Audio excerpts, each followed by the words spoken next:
Do you want to see what's inside the cave? It was crappy, but it's true. Yes, there was a family who dwelled here 100 years ago. The cave also served as a graveyard.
Another entrance naman po yung sa kanila.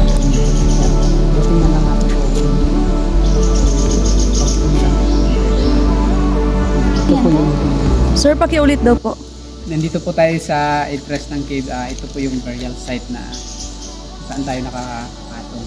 So magmula po doon, ma'am. So hanggang doon. So ito po kung entrance talaga ay burial site ito. So yung ating pong mga archaeologist sa Exmouth po na yan. Ang Exmouth po ang tawag natin sa unang bukana.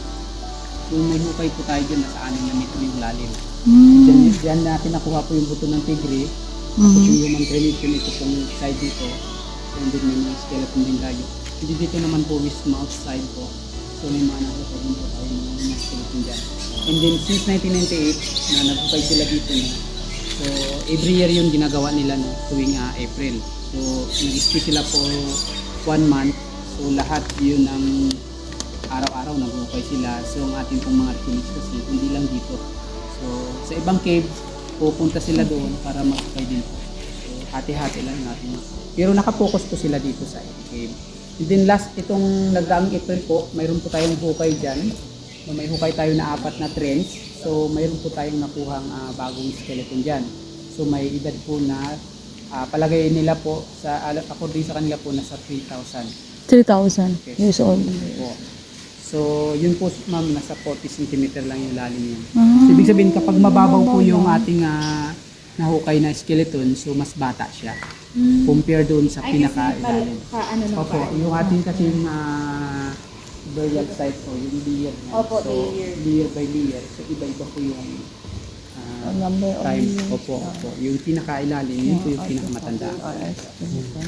Ano po yan? Bakit po may water na yan? Ayan po yung tubig na ganyan, ma'am. So, umulan kasi yung mga nagdaang buwan, di ba? Ay, So yan po yung mga tinatawag nating stalactite. So, Stalactite. yung mga tumutulo na tubig, sila po yung mga nagpo-form ng stalactite. And then yung dito naman sa ground, kasi ngayon exposed yan, hindi siya, wala siyang tumutubo na stalagmite. No? Stalagmite yung tawag natin. So ngayon wala siya. Science yan, meron. Po, stalactite, stalagmite. So, pero marami pong iba-ibang klase ng mga rock formation. Sa loob mamaya may makikita kayo. May mga giant closestone tayo. Wala dito sir, hindi pa natin alam. hindi niya alam po. Kasi according sa kanila pong director, so ang entrance kasi hindi sila nag-settle dito. So nag-settle po sila sa labas po, mas malayo, layo-layo po sa cave. Doon po sila nag-settle. So yung itong entrance ng cave, hindi Kaya talaga parang sila may nag-settle. lockers. Hindi ako yan. Nag-settle din naman sila. Siyempre nung mga teknika sila. Ako ang settlement kasi na nangyari sir, doon na po sa taas ng cave. Ay, Kasi during the time na 3,000 years ago, so may mga slave trader na pumunta dito. So doon na po sila nag-decide na mag-move sila doon sa taas. Kaya doon sila nag-settle. Pero pagdating po dito sa entrance, hindi po sila nag-settle dito. Kasi lahat po yan burial site po siya. So dati doon sila sa labas ng cave. Tao muna naglilibing dito, di ba? Naglilibing sila dito.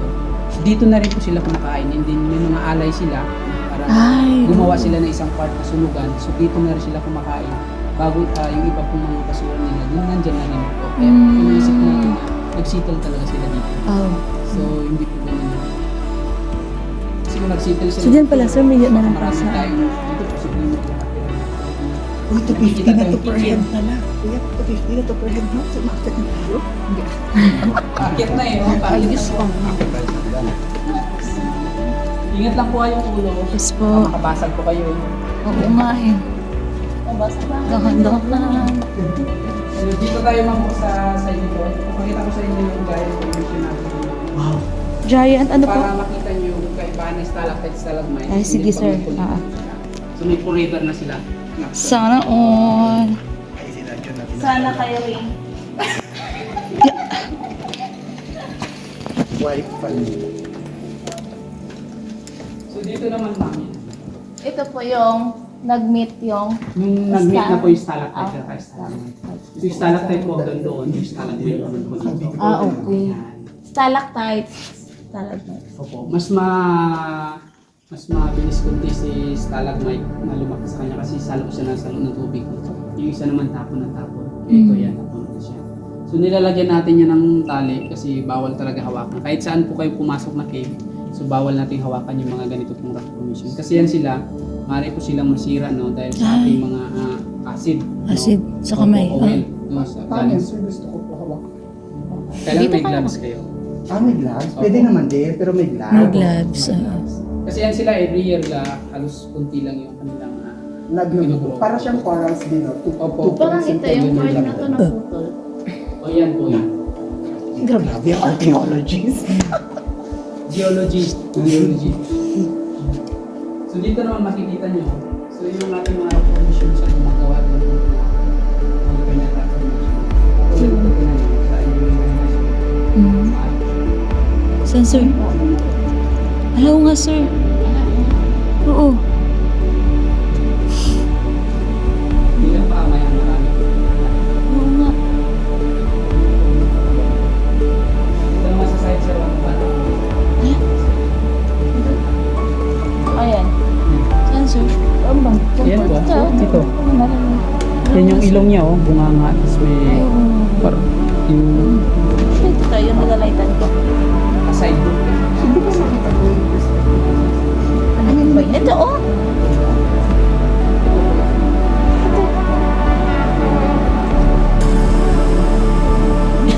Naku, ay!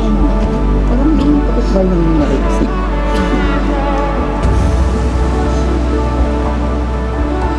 Saan? Real din, sir. Oh, naku!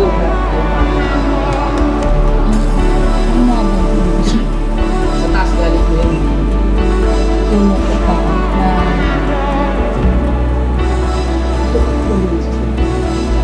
Balik na tayo dun ma'am. Sa... Reserve.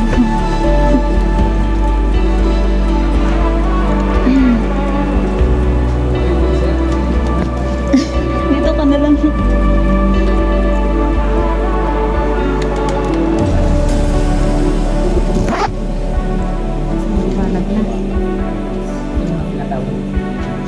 Ano, sir?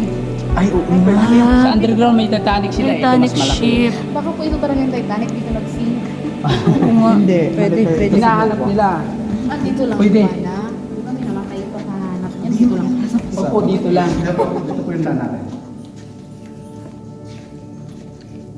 Ito na yung end natin, ma'am. Ito na magiging kwarto nyo. Libre na to dito ha. Kung bayad. So yan, iwanan na yan na po yung another entrance. No? Palabas na yun ng Cave. nag-hide. Ah. Pero dito muna tayo mag-focus kasi ito sa wall. No? So yun yung in-explain ng ating curator doon sa museum. About sa Permian fossil po. So kung mapapansin niyo po yan po yung Permian fossil na tinatawag natin, no? Yung mga marka-marka na yun sa wall. Hanggang sa kisamihan, tinan niyo po. Yan, so buong kisamihan, marami po dito. Yan po yung Permian fossil natin. Kasi nga ang cave natin before ay lubog sa dagat, million years ago.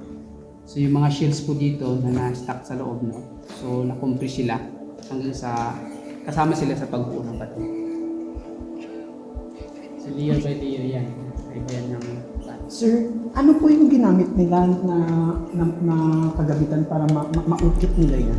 Hindi yan orchid, sir. Hindi okay, sir. Yung mga shell na nag-compress. No, Yung compress. mga fossils kasi sir, Fossil. kagaya sa underground meron silang fossilized ng buto ng dugong, di ba? Opo.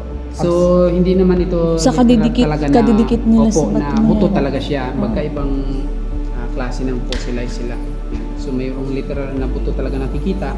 So ito naman po yung mga bakas na lang nila. Parang horse. Marami nga makikita ang mga rock formation, ang mga formation niya. Mga images na So bubuo. katulad dito, tinan nyo, mukhang isda. Ito yung mata, yung bunganga. Yan.